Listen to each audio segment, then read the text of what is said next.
오늘도 뒤척이다가 결국 아침을 맞으셨나요? 눈은 감고 있는데 생각은 멈추질 않으셨죠? 새벽에 깼는데 다시 잠드는 건 포기하셨나요? 안녕하세요. 저는 65세 수면의학 전문의 박정우라고 합니다. 누워 있어도 생각은 멈추지 않고 깜빡 졸다 깼는데 시간은 새벽 2시, 3시. 다시 잠들지 못하고 뒤척이다 아침을 맞는 날. 한두 번이 아니실 겁니다. 저 역시 수면 클리닉을 운영하면서 하루에도 수십 명의 60대부터 80대 연세의 어르신들을 만납니다. 그들에게서 가장 많이 듣는 말은 이겁니다. 선생님, 예전엔 잘 잤는데 요즘은 자는 것도 일이에요. 잠은 단순히 몸을 쉬게 하는 시간이 아닙니다. 수면은 내 몸이 스스로 회복하고 정리하고 다음 날을 준비하는 시간입니다. 그리고 그 수면이 망가지면 기억력 저하, 혈압 상승, 당뇨, 심장질환, 우울감, 낙상 위험까지 따라옵니다. 65세 이상 환자에게 수면 부족은 치매 위험을 1.6배 이상 높이고 수면제 장기 복용은 낙상 사고를 3배 이상 증가시킨다는 연구 결과도 있습니다. 하지만 해결 방법은 반드시 약이 아닙니다.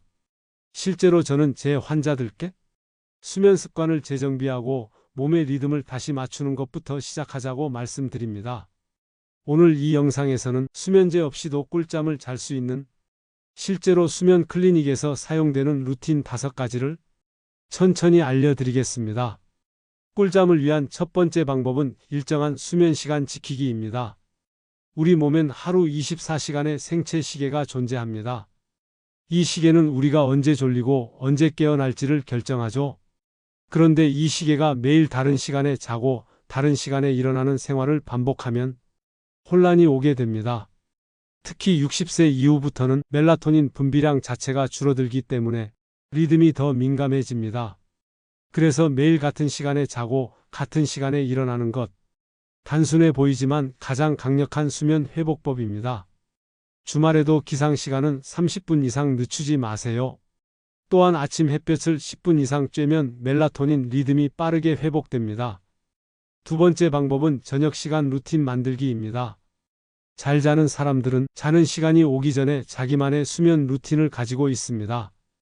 예를 들어 잠들기 1시간 전 미지근한 물로 반신욕하기, 카페인 없는 따뜻한 둥글레차나 캐모마일차 한잔하기, 따뜻한 색의 조명으로 거실 분위기 바꾸기, TV 대신 잔잔한 음악 듣기, 책 읽기, 5분 명상이나 감정 노트 작성하기. 이 모든 건 뇌에게 이제 잘 시간이야 라고 알려주는 신호등 역할을 합니다.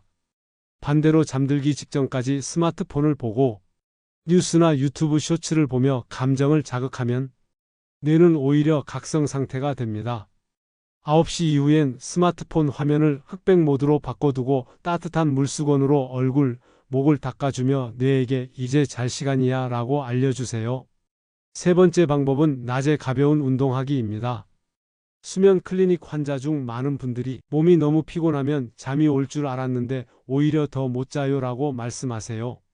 그 이유는 피로는 곧바로 수면으로 연결되지 않기 때문입니다. 움직이지 않고 생긴 피로는 정신적 긴장으로 바뀌기 쉽고 오히려 수면을 방해합니다. 그래서 가벼운 운동은 꼭 필요합니다. 특히 근육을 조금이라도 쓰는 운동은 멜라토닌 분비를 자극하고 스트레스 호르몬을 낮추는데도 효과적입니다. 실전 루틴을 말씀드리겠습니다. 오전 10시 가볍게 걷기 20분, 저녁 식사 후 의자에 앉았다 일어나기 10회, 계단 오르기 같은 운동을 추천드립니다. 또한 운동은 잠들기 직전보다 최소 2시간 전에는 마무리하는 것이 좋습니다. 네 번째 방법은 수면 환경 바꾸기입니다. 아무리 좋은 습관을 들여도 침실 자체가 뇌를 자극하는 환경이라면 효과를 보기 어렵습니다. 숙면을 위한 환경의 3요소를 기억해 두세요. 첫 번째, 조명 백색광 대신 노란색 톤으로 바꾸기. 두 번째, 침실의 온도는 18도에서 21도로 맞추고 발은 따뜻하게 하기. 세 번째, 침구는 무겁지 않고 땀이 차지 않는 재질로 바꿔주세요. 또한 침대는 오직 잠과 휴식만을 위한 공간으로 인식시켜야 합니다.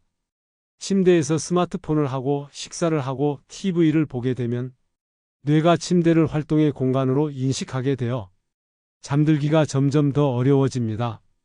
마지막 5번째 방법은 생각을 잠재우는 호흡법입니다.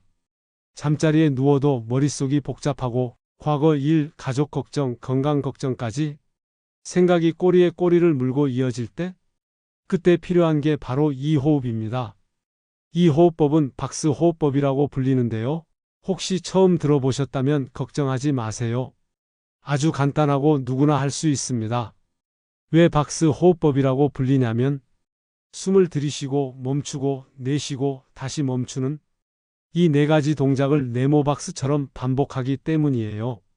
박스 호흡법을 하는 방법은 첫 번째 4초간 코로 숨 들이쉬기, 두 번째 4초간 멈추기, 세 번째 4초간 입으로 내쉬기, 네 번째 4초간 멈추기.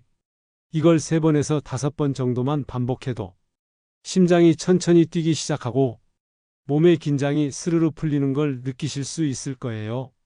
실제로 이 방법은 불안감이 심한 환자, 군인, 명상치료 현장에서도 쓰이는 과학적으로 입증된 호흡법입니다. 포인트는 숨을 억지로 쉬는 것이 아니라 내 몸의 박자에 집중하는 것입니다. 눈을 감고 배가 부풀어 오르고 가라앉는 걸 느끼며 단순한 호흡에만 집중하다 보면 복잡한 생각들이 자연스럽게 사라집니다. 팁을 드리자면 눈을 감고 배에 손을 얹은 상태로 호흡하면 복식 호흡과 명상이 동시에 됩니다. 뇌가 지금은 쉬는 시간이라고 인식하게 만드는 것이 핵심입니다. 오늘 알려드린 5가지 방법은 그저 정보로 끝나는 것이 아니라 직접 실천하면 분명히 달라지는 루틴들입니다. 환자분들 중에는 선생님 말대로 매일 같은 시간에 자고 운동 조금 하고 조명만 바꿨는데도 2달 만에 수면제가 필요 없어졌어요. 라고 말씀하시는 분도 많습니다. 한꺼번에 다 하지 않으셔도 괜찮습니다. 하루에 하나만 바꾸는 것부터 시작해 보세요. 그것이 내일의 수면을 바꾸고 다음 주의 컨디션을 바꾸고 내 삶의 리듬을 되찾게 해줄 겁니다. 이 영상이 조금이라도 도움이 되셨다면 좋아요와 구독 버튼 한 번씩 눌러주시고요. 이 영상이 잠 못 이루는 밤을 보내는 당신의 가족, 친구, 이웃에게 도움이 될 것 같다면 가볍게 공유 한번 해주세요. 우리는 나이를 먹는 것이 아니라 하루하루를 새롭게 살아가는 중입니다. 천천정보 채널에서는 앞으로도 몸과 마음 모두에 도움이 되는 정보를 차근차근 천천히 함께 나누겠습니다. 감사합니다.